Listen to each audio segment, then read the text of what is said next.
Good morning.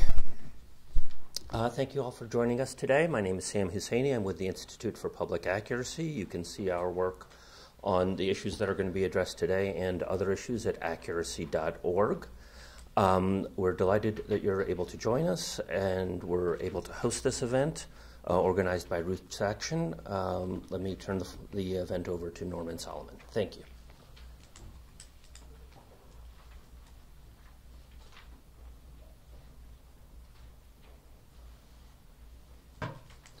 Hi, thanks again for being here today at this news conference. I'm Norman Solomon. I'm National Coordinator of RootsActionNATO. This news conference about NATO, U.S. foreign policy, and the dangers ahead is, as Sam Husseini just mentioned, hosted by the Institute for Public Accuracy and is sponsored by RootsAction.org, which now has nationwide 1.2 million active supporters online.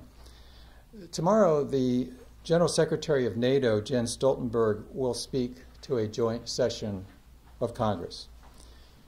To greet Mr. Stoltenberg uncritically is to ignore the huge dangers that are presented by current policies being jointly pursued by NATO and the U.S. government. Only a few days ago, Mr. Stoltenberg affirmed the intention to expand NATO into the nation of Georgia. It's important to keep in mind the history and trajectory of NATO. 12 countries founded NATO in 1949, and the 70th anniversary of that founding of NATO is being marked this week here in Washington. During the subsequent 50 years, NATO added a grand total of 4 countries to membership. But since 1999, 13 additional countries have been added to NATO. It's now incontrovertible historical fact that when the Berlin Wall came down and the U.S. government promised that NATO would move, quote, not 1 inch eastward, that promise has subsequently been broken time and again. Not only has NATO moved more than 1 inch eastward, but has moved eastward many, many hundreds of miles to Russia's borders. And on those borders, missile systems have been placed. Imagine a Russian-led military alliance bringing into membership the countries of Canada and Mexico. How would that look from Washington? After hearing from our 3 speakers today, they'll be glad to respond to your questions. Our first speaker is Matthew Ho. He's got a background of nearly 12 years' experience with America's wars overseas with the United States Marine Corps, the Department of Defense, and the State Department. He's been a senior fellow with the Center for International Policy since 2010. In 2009, Matthew Ho resigned in protest from his post in Afghanistan with the State Department over the American escalation of the war there. Prior to his assignment in Afghanistan, he took part in the American occupation of Iraq, first in 2004 and 2005 with the State Department Reconstruction and Governance Team, and then in 2006 and 2007 in Anbar Province as a Marine Corps Company commander. When not deployed, Matthew Ho worked on Afghanistan and Iraq war policy and operations issues at the Pentagon and the State Department from 2002 to 2008. The Council on Foreign Relations has cited Matthew Ho's resignation letter from his post in Afghanistan as an essential document. Matthew Ho.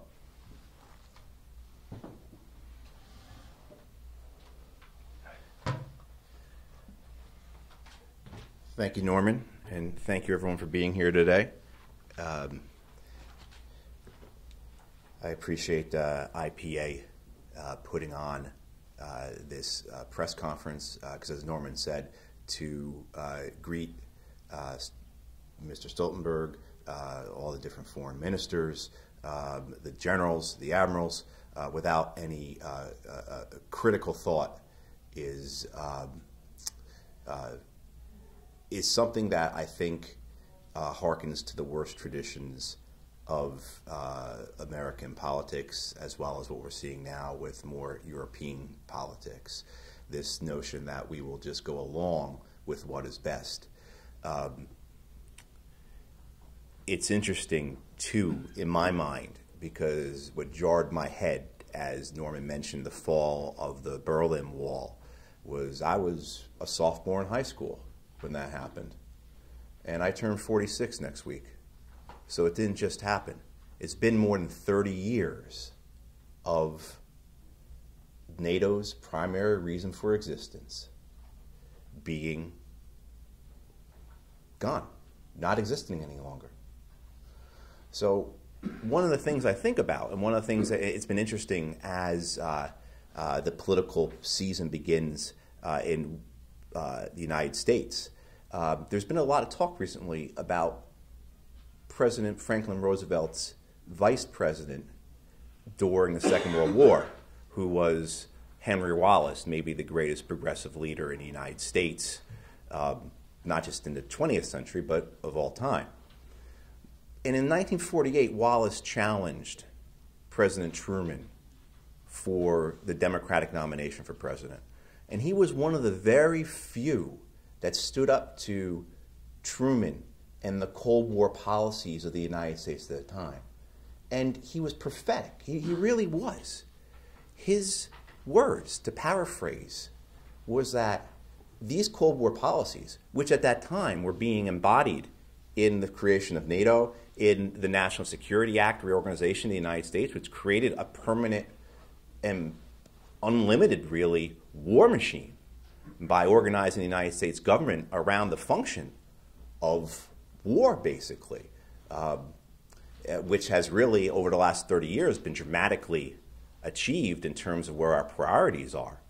But Wallace said, again to paraphrase him, was that these policies, and you could look at this in the sense of NATO, but also, too, we shouldn't just look at NATO as this, or the National Security Act reorganization in the late 1940s as the only episode, because what is symbiotic with this, with the military, is the economic. So we cannot just look at the military aspects. We have to look at all the aspects, which include such organizations as the International Monetary Fund and the World Bank, which have served the interests of the United States and its empire, whether it was right after World War II with the efforts to keep colonization in place or to redefine it, which is certainly clear what we did in Korea or in Vietnam, or more recently over the last 30 years as we've seen horrible debt crises throughout the developing world, which are paralleled to the debt crises we have here at home among American families and particularly young people. But this idea is that we have paid so much for the establishment of American military and economic hegemony, not just the establishment, but keeping it. And one of the other things that occurs in the late 1940s is George Kennan, who is who comes to be known as the father of the containment policies against the Soviet Union. He writes, and again to paraphrase him, he says, look, the United States finds itself with 5% of the world's population, but well more than 50% of the world's wealth. And to maintain this disparity is going to be the primary purpose of every American administration from here on out. And so you have, like we said, these organizations, World Bank, IMF, NATO, the reorganization of the American government to be basically a full-time war machine. And going back to Wallace's words, that these policies will be death and taxes for the many and profit for the few. And we certainly see that. And there are just loads of information on data on this, loads of research. Just recently, Brown University published a new report through their Cost of Wars program at the Watson Institute, detailing how these post-9/11 wars have cost the United States millions of jobs that otherwise could have been created if the trillions of dollars we have spent on these wars had been invested in the United States and its people rather than invested in killing. And that's above and beyond the jobs that were created for the purposes of killing over the last 17 years with these post-9/11 wars. So one of the things I think we need to really focus on as we move forward here and as we oppose what has been going on for not for 70 years, but in particular these last 70 years as NATO has expanded eastward, as NATO really has become a cudgel of American empire, going along and in many ways leading, say in Libya, with these wars that are meant really to, if not maintain hegemony and American dominance, then to expand it.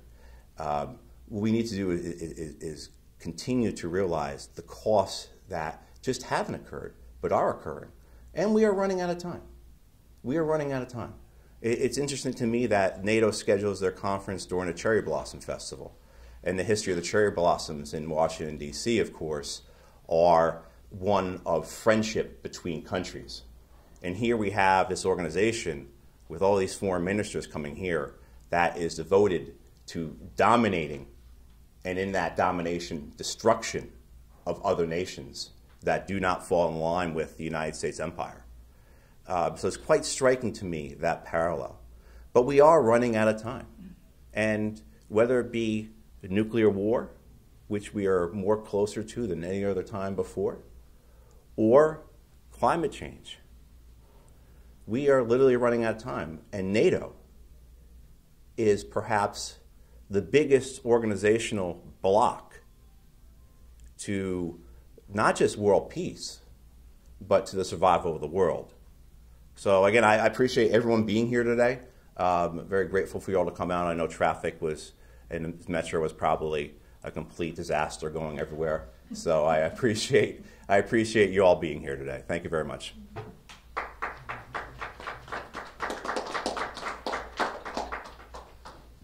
Thank you, Matthew Ho. Our next speaker, Ann Wright, served 29 years in the U.S. Army Reserves, and retired as a colonel. In the U.S. military in the early 1970s, she served as the NATO subcommand at the NATO subcommand Allied Forces Central Europe. In the 1980s, the U.S. Southern Command, the Office of International Security Affairs of the Secretary of Defense, and in 1993 she was seconded to the United Nations in Somalia as head of the Justice Division to supervise the reestablishment of the Somali police, as well as the judicial and prison systems. She also was a U.S. diplomat for 16 years and served in U.S. embassies in Nicaragua. This is a long list. In Nicaragua, Grenada, Somalia, Uzbekistan, Kyrgyzstan, Sierra Leone, Micronesia, and Mongolia. Ann Wright was on the small team that reopened the U.S. Embassy in Kabul, Afghanistan in December 2001. She received the State Department's award for heroism for her role in the evacuation of 2,500 persons from the civil war in Sierra Leone in 1997. Ann Wright resigned from the U.S. government in March 2003 in opposition to President George W. Bush's war on Iraq. She is the co-author of Dissent, Voices of Conscience. Ann Wright.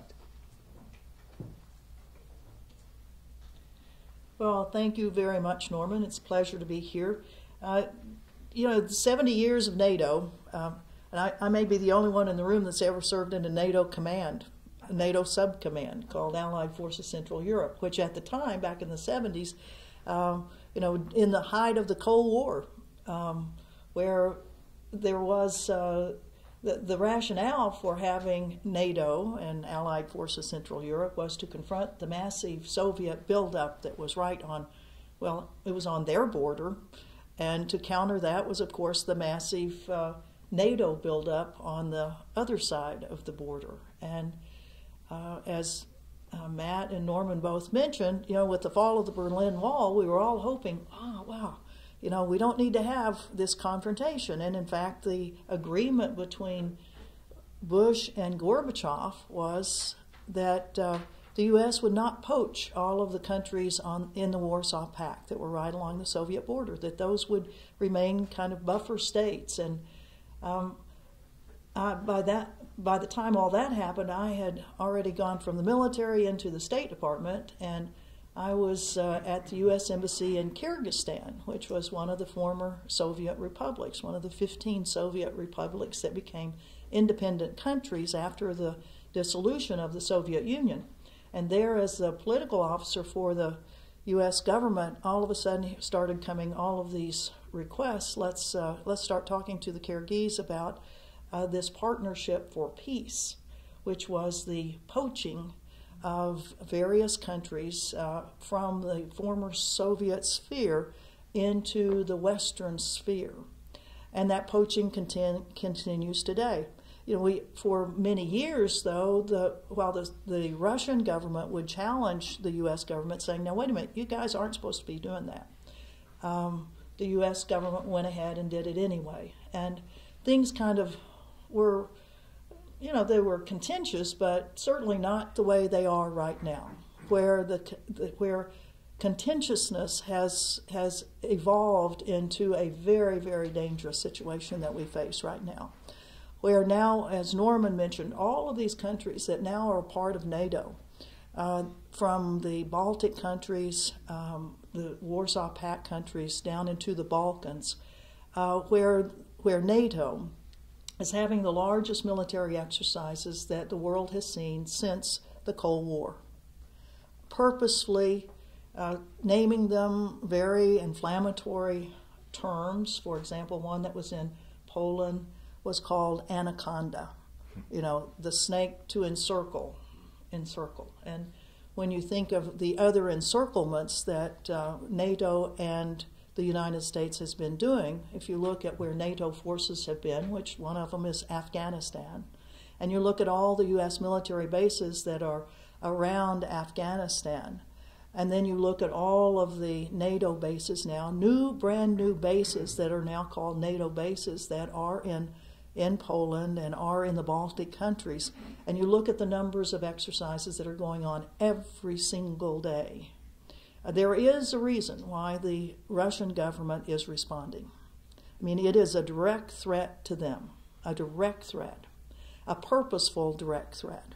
It doesn't have to be a threat. These types of exercises do not have to be going on. But starting with when did it all start? I mean, it was under the Clinton administration that the poaching of the countries began, and the very first military exercises began on the Russian border. It continued during the Bush administration. It ramped up during the Obama administration, and it's now on steroids under the Trump administration. So it's a continuation of policies by the senior leadership of both of our political parties, this challenge to Russia. Russia, the country that lost the most people in World War II. I mean, 25 million Russians died in countering the Nazis. So they have certainly experienced tremendous grief over wars, and they're not about to let threats to them. The cultural heritage, the historical memory of Russia is such that they're not about to let anybody else do to them what the Nazis did to them. So that's why you see, even though they have a pitiful budget compared to the United States, I mean, it's something that our Congress doesn't seem to take into account, or actually they do, because the amount of money that we are giving to our military-industrial complex really does not at all equate to what the supposed threat is of the military of Russia. The Russians' military is 1/10 of what the United States is, and it's going down, where ours is going up. And certainly they have some strategic assets, and they're not about to be caught flat-footed, so they will continue their research on various strategic defense projects. But compared to what the United States is doing, it's chump change. It's not a threat. But you wouldn't see that from the media that we have concerning the Russia-NATO-U.S. relationship. And then to close, I'd like to talk about our own hemisphere, where right now we have some dramatic things taking place in Central and South America. Not only the migration of people who are fleeing violence in their own countries and economic problems in their countries, but we have the decision of the Trump administration to accord acknowledgement or accord, what you call it, diplomatic status to a group of people in Venezuela who are unelected, who are illegitimate, who have not been elected to be the president of the country, and yet the U.S. is warmongering with that, and it becomes the most dangerous thing because we do have the very first NATO country in South America, which is Colombia, and the United States has already stationed U.S. military troops in Colombia specifically on the issue of what's going on in Venezuela. Of course, the U.S. has had many, many military troops in Colombia over the last 4 decades on the issues of drugs coming out of Colombia. But right now, the issue of the governance of Venezuela and the decision of the Trump administration, no matter what you think about the conditions going on in Venezuela, the fact that the United States is advocating openly the overthrow of a legitimate elected government is something I think we all are very, very concerned about. And then the latest announcement of the possibility of Brazil joining NATO, that will start a system of dominance of Latin America based on international relations with this NATO group. So I think these are all the reasons that we're very concerned about NATO. 70 years after its creation, it's forming and morphing into a very, very different organization. And as a retired Army colonel, as a former U.S. diplomat, I'm very, very concerned about the direction of our country with this. Thank you.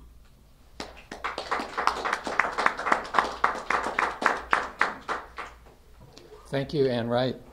Our third and final speaker before the Q&A is Martin Fleck, who is the Nuclear Weapons Abolition Program Director for Physicians for Social Responsibility. At that organization, he develops and implements national campaigns for nuclear disarmament and sensible national security budget priorities. Martin Fleck has been promoting nuclear disarmament for 35 years with a career that has included 16 years as Executive Director of the Washington State Physicians for Social Responsibility. Here in Washington, he served as National Coordinator of the Campaign for a Nuclear Weapons-Free World and joined PSR's national staff in 2013. With PSR, Martin Fleck organized delegations of PSR members to promote the Treaty on the Prohibition of Nuclear Weapons at the United Nations and conducted advocacy trainings with PSR chapters around the country. Martin Fleck.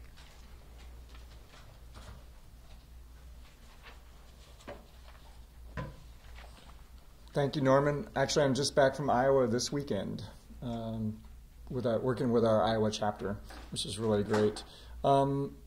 It falls to me to talk about the unpleasant topic of nuclear weapons.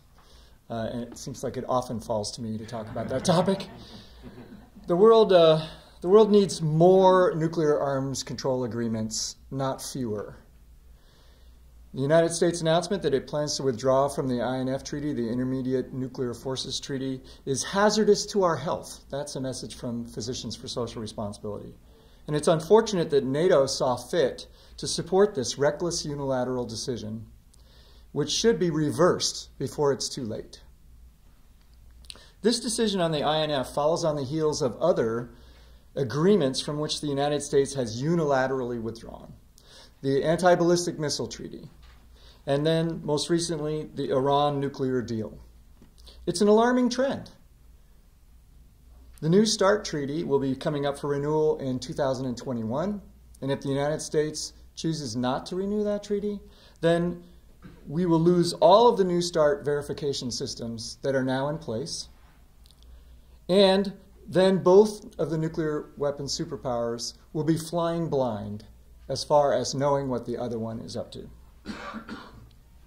The last thing the world needs right now is a nuclear weapons free-for-all. Yet that is where United States policy is headed, backed up by NATO. It's the nuclear weapons themselves that should be thrown into the dustbin of history, not arms control treaties. NATO sees itself as a military security alliance backed up by nuclear weapons. And in fact, the United States has 150 American nuclear bombs stationed in NATO countries right now in Europe. But we need to step back and think about nuclear weapons. We need to recognize that they can't actually defend anyone because they cannot ever be used. Why? Because of the catastrophic humanitarian impacts of nuclear weapons. Any use of nuclear weapons would violate international humanitarian law. There can be no meaningful medical response to a nuclear war. That's PSR's specialty. In Hiroshima, the atomic bomb destroyed 93% of the hospitals and killed 90% of the physicians and nurses. Killed or injured 90% of the physicians and nurses. That's why PSR's motto is, prevention is the only cure. It's important to realize that nuclear weapons are different from other weapons. They cause catastrophic harm in 4 main ways. Blast. A modern nuclear weapon detonated around here would level downtown Washington, D.C. The power of these weapons is measured in thousands of tons of TNT. Thousands of tons. This is not like the Oklahoma City bomb. Secondly, burns. Most of the victims at Hiroshima and Nagasaki were burn victims. If a modern 550 kiloton weapon is detonated over a city, it will burn everything that's flammable in a space in an area that's 6 miles across. Radiation. If a modern nuclear weapon is used against a city, the lethal fallout plume will extend hundreds of miles downwind. And finally, let's not forget climate disruption. Climate scientists using the latest computer modeling tell us that a nuclear exchange using 100 weapons against cities would put 5 million tons of soot and smoke into the stratosphere, disrupting climate and agriculture and putting 2 billion people at risk of starvation. No one can confidently predict how a nuclear war might end, and if nuclear weapons are ever used, it could easily slide to a major war, including the big arsenals, thousands of nuclear weapons, which would likely end civilization. So yeah, sorry to have to cover this material. The idea of getting security through nuclear weapons is a false narrative, one that NATO subscribes to.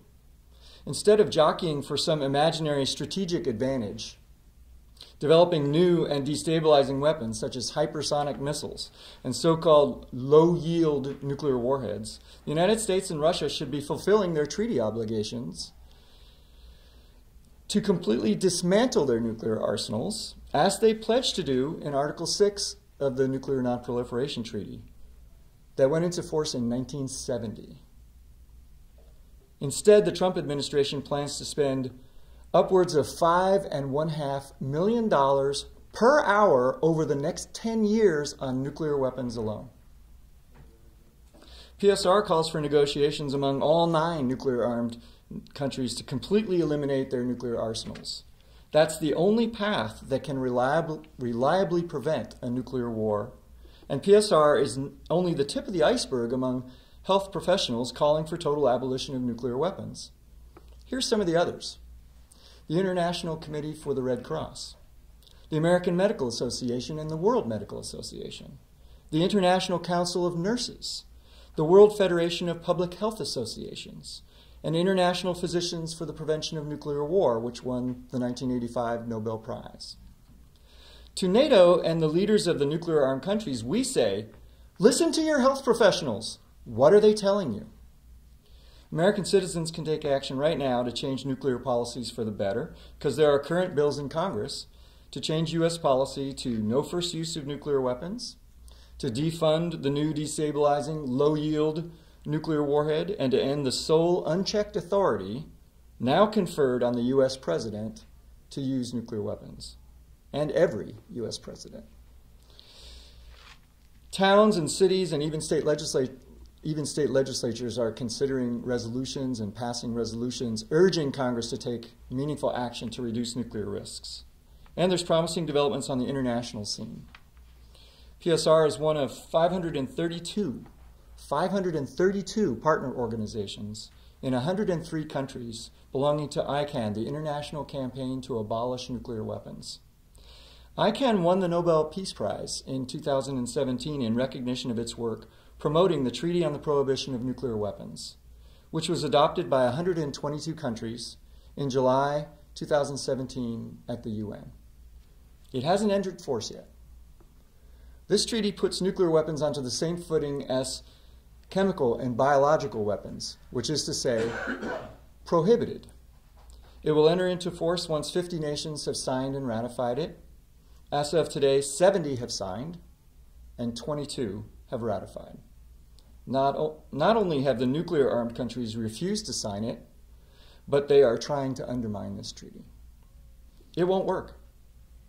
As Dwight Eisenhower said way back in 1959, I think people want peace so much that one of these days governments had better get out of the way and let them have it.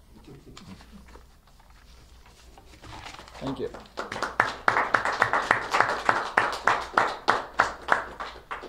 Thank you, Martin Fleck. And now we're ready for Q&A. For the benefit of the video cameras here, I'm going to repeat the questions, but I welcome those questions. Who'd like to start? Do I need a microphone? No, it's okay. Okay, so I'm actually going to start with the most newsy question. The United States has decided to halt the delivery of F-35 fighter jets to Turkey as a NATO member because Turkey is trying to buy S-400 missile defense system from Russia. Just want to know what you guys make of that. The question is about reports of the Trump administration halting the shipments of F-35s to Turkey due to being unhappy with some military aid coming from Russia. Is that correct? Okay, Anne, would you like to address that?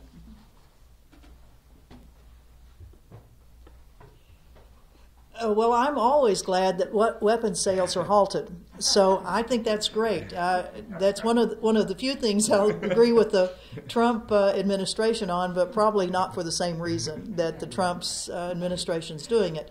The weapons proliferation around the world is just outrageous and obscene. And the United States, which is one of the greatest or the largest weapons manufacturers and sellers of these weapons, I'm glad that that sale will not go through. It is interesting that the Trump administration is telling another NATO country that they're not going to sell it, and it is interesting that a NATO country is buying something from Russia, who also is a seller of weapon systems, not as great a seller as the United States, but one of the things besides outlawing nuclear weapons, this whole proliferation of weapon systems, which seems to be one of the biggest corporate industries that we have in most countries, is the manufacture and sale of weapons, is something that I hope that we, the people of the world, can sometimes outlaw. Thank you.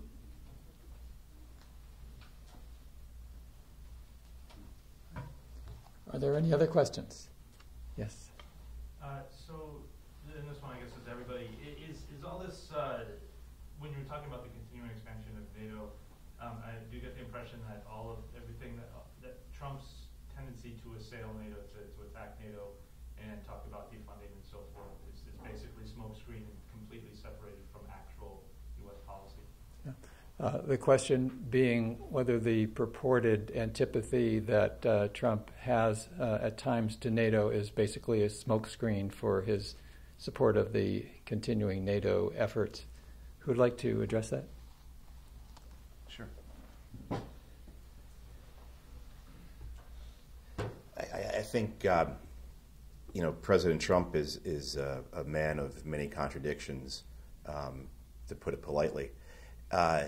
I think with his original comments towards NATO, why is the U.S. involved in this thing? We're not paying our share, et cetera, et cetera. I think that was his probably initial gut, which most people, I think, would agree with. Why are we still in NATO? The reason for NATO was the Soviet Union. That's what they said, and it's been 30 years.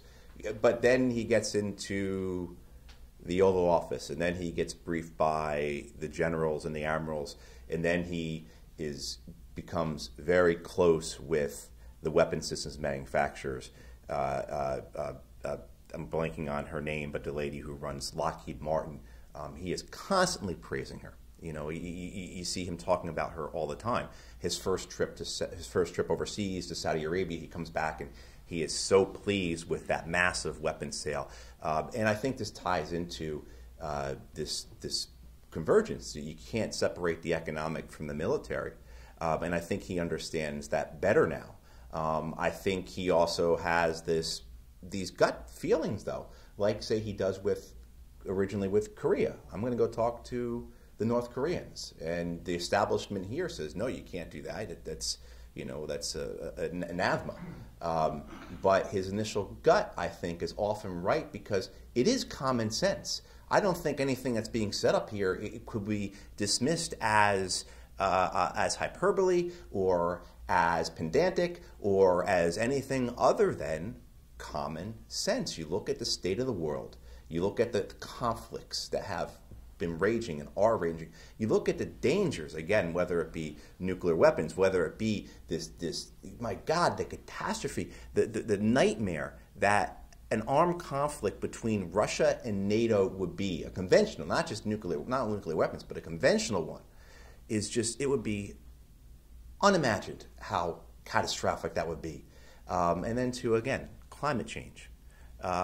So I think his gut reaction was, what are we still doing with NATO? And then once he gets into the Oval Office, and this is not limited to President Trump. President Obama comes in as a constitutional scholar, and before his first actions are to kill people extrajudicially with drones. I mean, within days of being in office, he's killing people with drones extrajudicially. And this is a constitutional scholar. He then goes as far as killing Americans with drones, right? I mean, so this is not limited to President Trump, this type of, once you get in the office and the generals, the admirals, and weapons manufacturers are in front of you, you change your policies. No, I don't have anything to say. Other questions? Yes. Yes, please. My question in general, I mean, how do you see the future of NATO? I mean, we talk about the past and the present, and it looks whatever, it looks ugly or whatever. Yes. Do you see any future for the NATO? This is my first question. And then I have a question for Anne regarding all this experience serving in different places and a part of NATO and all these things.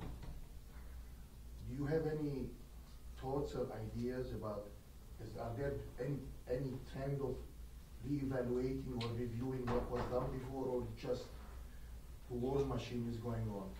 Okay.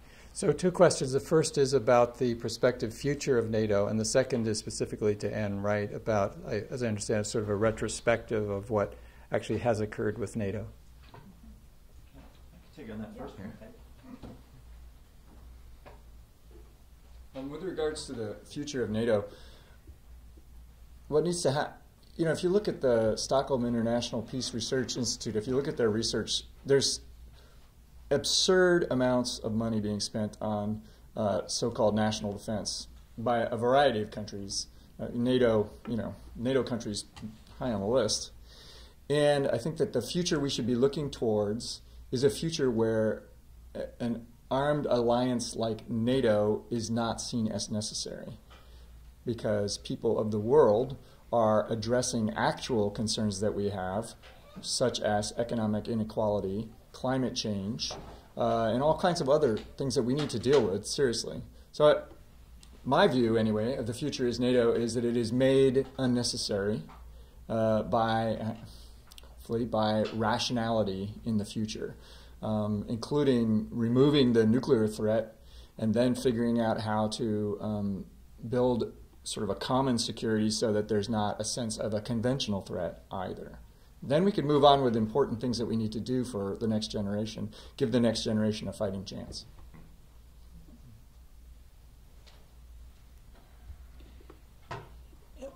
Well, and just to tag on to what Martin says, that's our hope. But when we look at the forces that we're up against, we can hope and we can hit the streets and we can go after all these governments a lot, and we will.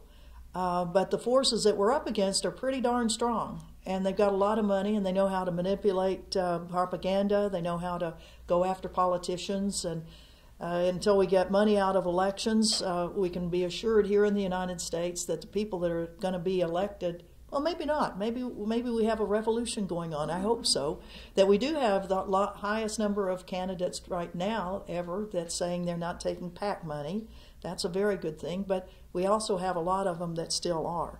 So the influence of those who want to continue with NATO and its warmongering are very, very strong forces. Now, for me, the question to me about with having been in the U.S. government so long and worked with the NATO subcommand before, I don't think there's any review at all. I don't think that there's a historical analysis of what has gone on. I think it's just taking year by year to go forward with greater. The goal is to get as many countries as possible into NATO. So there's no reflection back on whether or not the numbers of countries that are in NATO has any relationship to what the perceived danger from Russia is. In fact, if you look at the time where the most increase in the number of countries into NATO took place, it was the calmest period of relationship with Russia. It was a gratuitous theft of countries that did not have to happen, but because of the, type A personalities that we have that come into governments, both in the military and the civilian side of it. We've got hundreds of thousands of people in the military-industrial complex that are very bright people who want to do something. And if their job is, let's get some more countries into NATO, they don't think about what the reality is of what that means. Their job is to do whatever they can to entice countries in, to get them in, and they do it. And it's only usually when they've retired or something like that, then they start thinking, maybe that wasn't such a good idea. So it is interesting to look at the statements of some retirees. And for me, of a resignee, it wasn't like I was out on the front lines while I was in the government talking about these things. It was only after I resigned that I finally started speaking out. So it is instructive, I think, to look at those who have retired and get their analysis, and we just kind of wish that all of us that had been in the government had been able to push a little more for a much more ethical, a moral look at the things that we were doing while we were in the government. Thank you.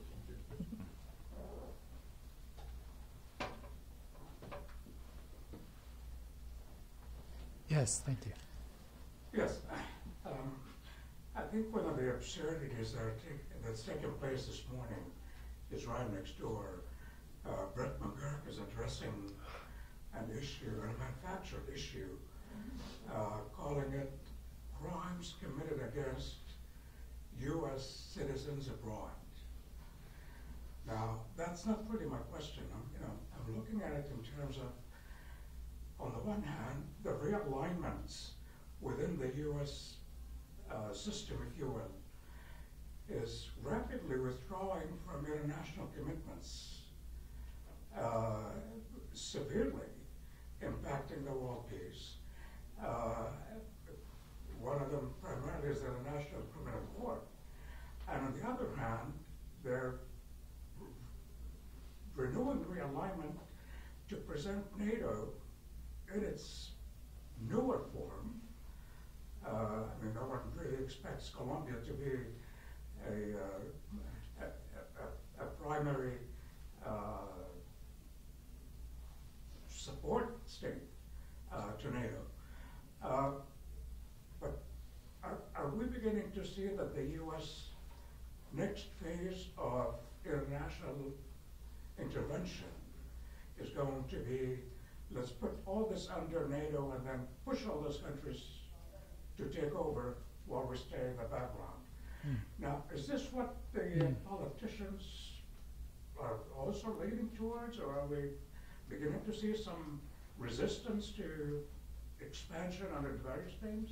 I'll try to summarize. First, on the one hand, you're pointing out that the U.S. government has been withdrawing from a wide range of international commitments, and I guess we could say including humanitarian organizations and so forth and engagements, but at the same time very much pushing and in favor of expansion of certain military alliances and so forth, including, as has been noted here, drawing Colombia into NATO, and it's been proposed and seems to be underway, Brazil as well. So who would like to comment on that? Sure. I think the dangers of course, withdrawing from these agreements, the treaties, particularly as Martin mentioned, the INF treaty, I think that's well understood, and there's no possible way that you can have a future without these agreements among nations, and that we see what happens when these agreements are removed. And oftentimes for economic reasons. The removal of the United States under George W. Bush's administration from the anti-ballistic missile treaty was a gift to the defense industry. I mean, that was tens and tens of billions of dollars to the defense industry. At the expense of what? I mean, I'm sure everyone here, a month or so ago, when India and Pakistan, their fighter jets were circling one another, that's incredibly dangerous. I mean, so yes, this notion that we're withdrawing from treaties is just it's madness, and it's institutionalized madness, because I think it continues to spiral. We continue to have this belief in the United States that our sovereignty is somehow being hindered by working with other nations. And I think it plays to the basis levels of the Republican Party in terms of that nationalist, xenophobic fear that Trump tapped into so well. With regards to the notion of utilizing NATO, though, as a cudgel and other nations, and bringing other nations in, and this is just not limited to say Brazil and Colombia, but you also see other nations too. With the United States government, you have what's called the Five Eyes program, which is an intelligence sharing program between the English-speaking nations of the United States, Canada, United Kingdom, Australia, and New Zealand. And it's it should not be a mystery that what has occurred with that is you now have what's occurring in Australia and New Zealand, investigations into war crimes committed by Australian and New Zealand soldiers in Afghanistan and other places around the world. You have the same issue in Africa, where you see Dutch and Canadian troops in places like Mali. So maybe they may not be under the NATO banner, but they certainly have all worked together before. Anne could talk about this, and I'm sure it's just like in journalism. You work in different bureaus around the world. You get to know different people. You get to collaborate. In the military, it is the same way. So you're majors and colonels together serving on a post in, say, Stuttgart, and then you become generals together. That collaboration is still there. And they definitely know, for lack of a better expression, They know these militaries know where the bread is buttered, and they know if what is best for them is to side with the United States. Years ago, I did some work for the Dutch intelligence service pro bono, so the IRS and FBI don't come after me. But one of the things with the Dutch in 2010, as they were withdrawing from Afghanistan, and then they jumped back into the quicksand, went back to Afghanistan when the government changed. One of the things, though, and you can see this, and you hear the same stories from people in Sweden and Norway, and the Finns are now under pressure, is that the United States government uses economic means to pursue its war aims. So when the Dutch said they were pulling out of Afghanistan, the United States government said, well, we'll just not do shipping into Rotterdam any longer. So there is that type of, to pursue countries.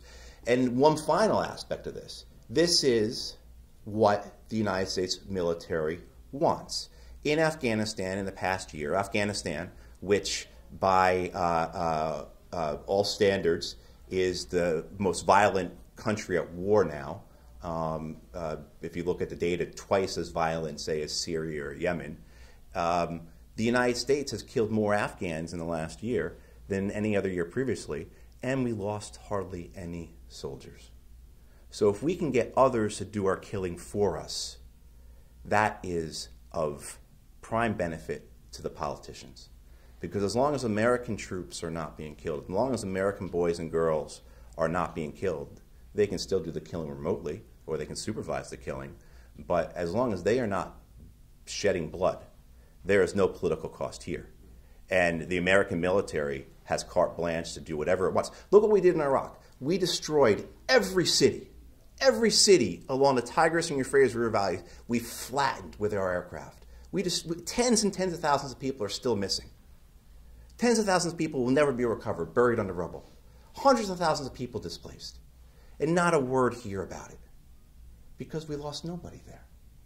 So this is the prime goal of what the American military has been gearing itself towards, to be able to conduct warfare, unlimited warfare, without question, without impunity, and without casualty. So absolutely, if we can use the Colombians or the Brazilians to do what we want to do in Venezuela or wherever, then we certainly will. And to add to what Matt was saying, when I was in Mongolia in 2003, just as the Iraq War was getting ready to start, we were told, every embassy in the world, U.S. embassy in the world was told, go to your host country and you demand that they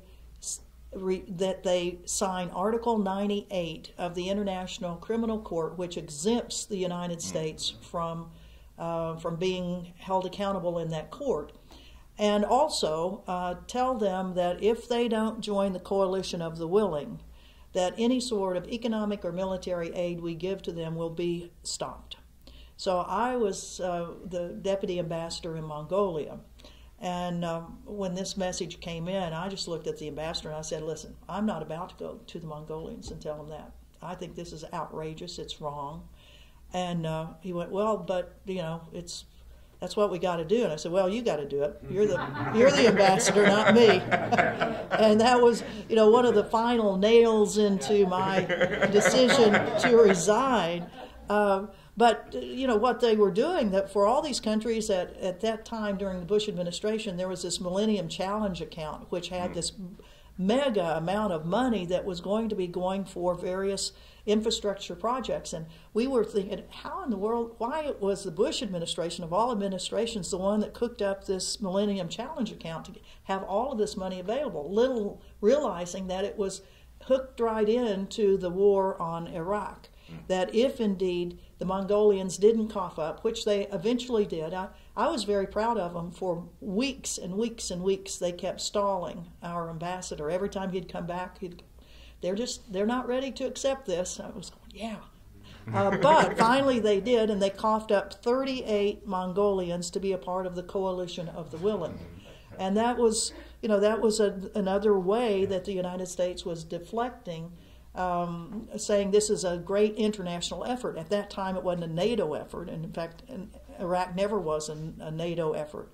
But certainly in Afghanistan, where now, as Matt said, the numbers of Afghans that are being killed is enormous, enormous, and the numbers of various factions that are fighting, it's reminiscent of what happened to the Soviets back in 1989, the last years of the 8 years that the Soviets were in Afghanistan, where all of a sudden all the Mujahideen forces, the freedom fighters, really started going in with weapons that are coming in from all over the world, and the United States primarily.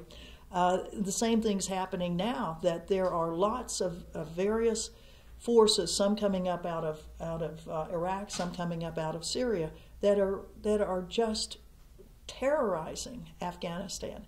And right now, because of the use of drones, and the use of U.S. drones, because of the decision to keep all U.S. forces, what little are left there's not a lot, but the ones that are being killed are not being killed by the Taliban or by these insurgent forces. They're being killed by what's called blue on green, which are Afghans that the United States has trained, and then those Afghans turn the weapons right on the U.S. forces because they do not want the U.S. forces there.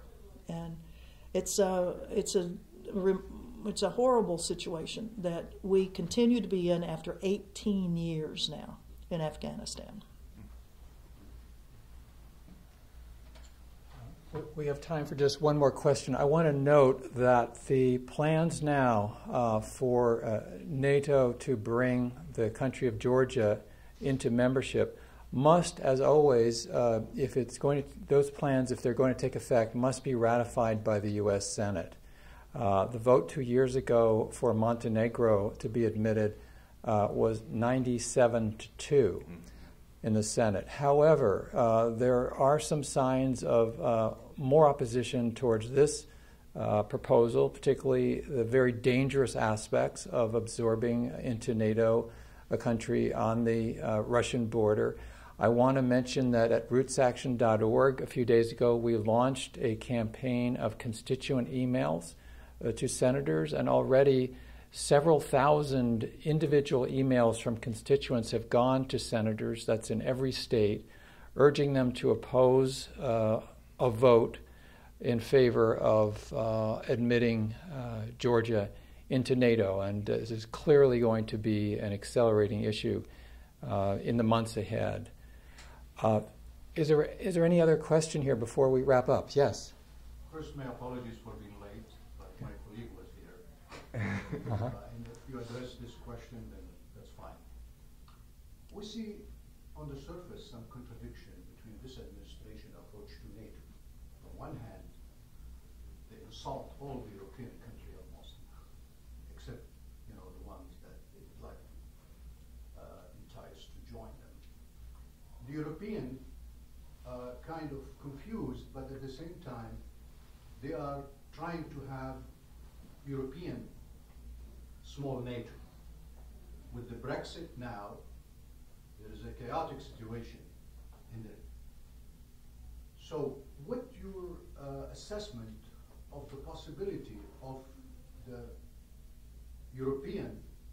major European states, especially with the tradition of France did not go along historically with the NATO?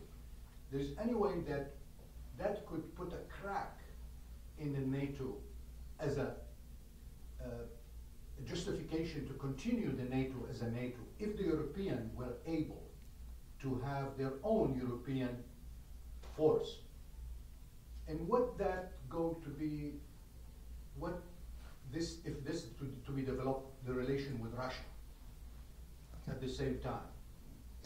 And one small thing, the non-NATO member designation used by United States to certain countries, to what extent sometimes can be dangerous, especially if some non-member countries are willing to engage or to try to engage in some sort of wars, regional wars or conflict with neighbors or etc. So just the question seems to be, given some of the verbal negativity sometimes expressed by President Trump, might there be a possibility for NATO countries in Europe to basically create what's sometimes been called a European army, which of course Trump has voiced opposition to, and how that might shake out. So you're asking for assessments from the panel.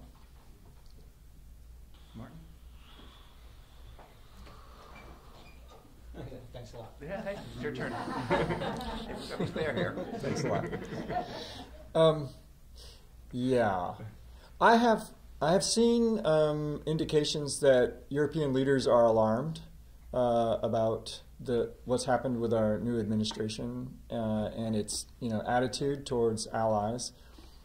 But I'm hard pressed to predict where Europe might go. Meaning I've seen statements from people like Angela Merkel about well, it looks like we're on our own. And that was in response to comments coming from Trump. Whether that might splinter the alliance or whether it might lead to some sort of NATO without the United States, honestly, I can't really speculate about that. Maybe Norman can. Well, thanks to everybody for being here. I want to note that the three panelists are certainly available for individual interviews as we wrap up here. And thanks again for your presence today.